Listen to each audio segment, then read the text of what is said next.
আসসালামু আলাইকুম। ডক্টর ইউনূস সরকার কখনো কখনো স্পিন খেলছে, কখনো পেস খেলছে, কখনো বা স্পেশালি গুগলি খেলছে, মানুষকে বোকা বানাচ্ছে, নাটক করছে। সেই জায়গা থেকে সরকারের যে কোনো কথাতেই মানুষ সহজে আস্থা রাখতে পারছে না, নাকি সত্যিই সরকার আর পারছে না, ভিতরে ভিতরে অনেক কিছু ঘটে যাচ্ছে, ক্ষমতা ছেড়ে দিতে চাইছে।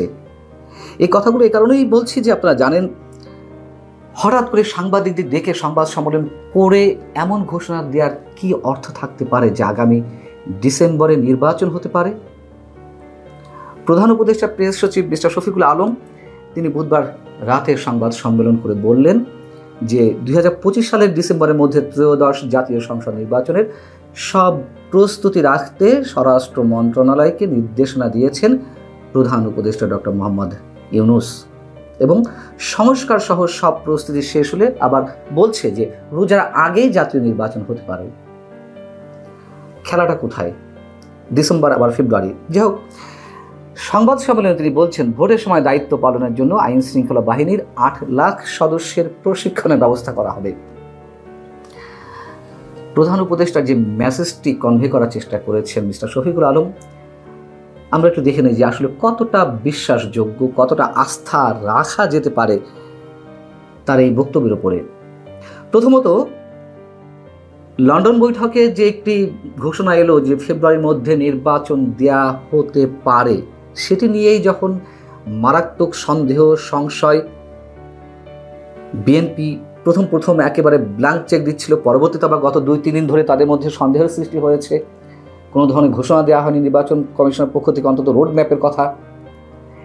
1, 2 হচ্ছে কিংস পার্টি, এনসিপি এবং জামায়াতে ইসলামী যারা সরকার পরিচালনা করছে পেছন থেকে, তারা তো কোনো অবস্থাতেই খুব দ্রুত নির্বাচন চায় না, এবং নির্বাচন প্রলম্বিত করতে তাদের অনেক ধরনের দাবি দেওয়া আছে, অনেক ধরনের খেলা আছে। সেই জায়গা থেকে প্রধান উপদেষ্টার যে মেসেজটি দেয়া হলো সেটি আসলে কতটা বিশ্বাসযোগ্য।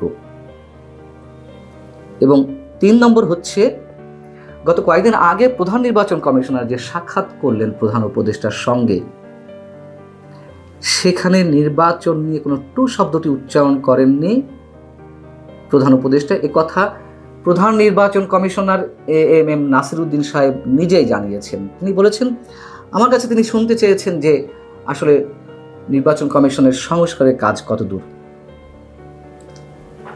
এই জায়গাগুলোতে আসলে আমরা কতটা আস্থা রাখতে পারি যে সত্যি সত্যিই সরকার ডিসেম্বরের মধ্যে নির্বাচন করতে চায়।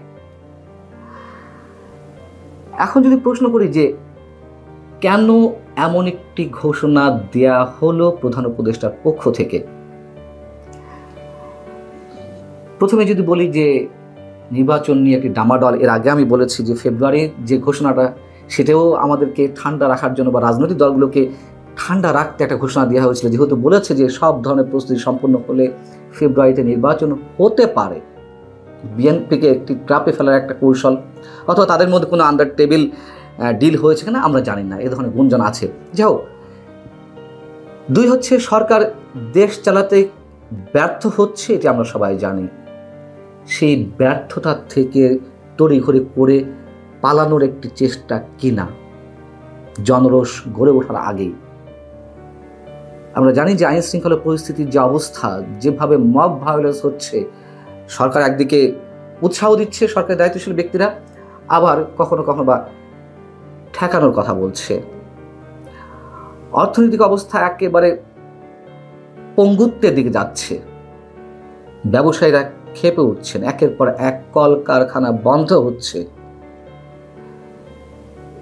এবং সর্বশেষ যুক্তরাষ্ট্রের যে শুল্ক আরোপ 37% জায়গায় এতদিনে দর কষাকষিতে 35% আসছে। পরবর্তীতে কি হয় আমরা জানি না এখনো পর্যন্ত।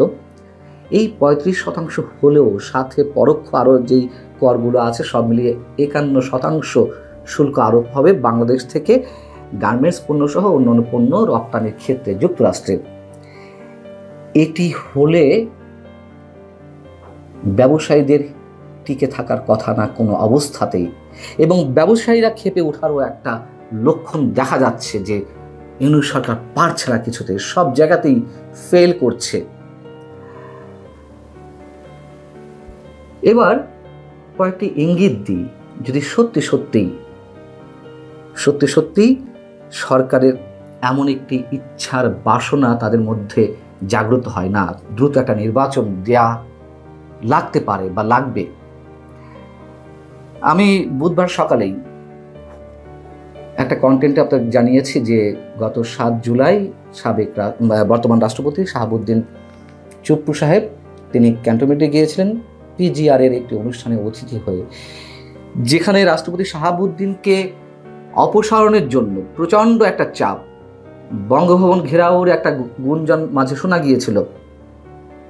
সেই জায়গায় সেনাপ্রধান ক্যান্টনমেন্টে গেলেন, এটি একটি বিশেষ সিগন্যাল কিনা। দ্বিতীয়ত হচ্ছে, শোনা যাচ্ছে যুক্তরাষ্ট্রের সুতা হালকা হয়ে গেছে, যে মার্কিন সমর্থন নিয়ে ডক্টর মোহাম্মদ ইউনূস সরকার টিকে আছে। যুক্তরাষ্ট্র এখন আর চাইছে না ডক্টর মোহাম্মদ ইউনূস টিকে থাকুক, তার কারণ তিনি সহসায় তাদের এজেন্ডাগুলো বাস্তবায়ন করতে পারছেন না, সফল হতে পারছেন না। কোনো ক্ষেত্রে উদ্যোগ ঠিকই আছে, করিডোর, বন্দর, কিন্তু সেগুলো কতটা সহজ হবে তার জন্য সেই আস্থা ডক্টর মোহাম্মদ ইউনূস সরকারের উপরে রাখতে পারছে না। 3, যদি বলি আন্তর্জাতিকভাবেও ডক্টর মোহাম্মদ ইউনূস সরকারের যে গ্রহণযোগ্যতার কথা যেভাবে ঢাক ঢোল পিটিয়ে বলা হয় সরকারের পক্ষ থেকে, তার কোনো নমুনা তো আমরা পাইনি এ পর্যন্ত। 1 বছরের মধ্যে কোনো কথিত দাতা সংস্থা, কোনো বিদেশি রাষ্ট্র থেকে বাংলাদেশের অর্থনৈতিক জায়গাকে স্থিতিশীল করতে,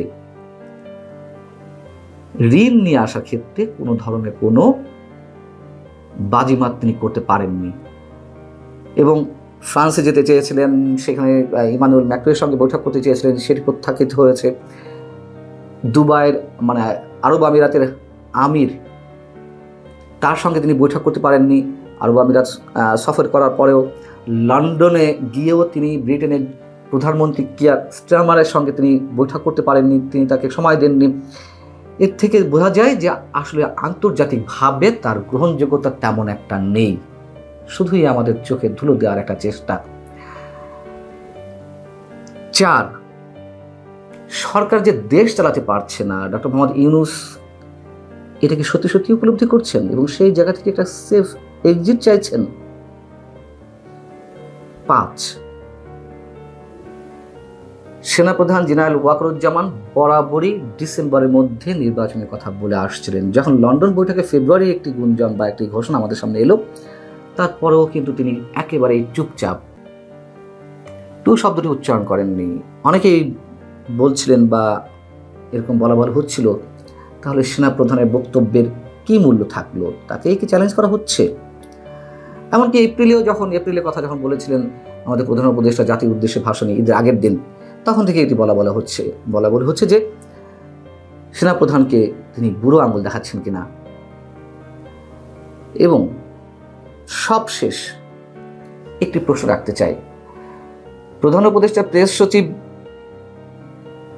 তিনি মহাপরাক্রমশালী একজন ব্যক্তি সরকারের মধ্যে, এটি অনেকেই মনে করেন। তার মুখ দিয়ে এই ঘোষণাটা আসতেই পারে, অস্বাভাবিক কিছু নয়। তারপরেও প্রশ্ন যে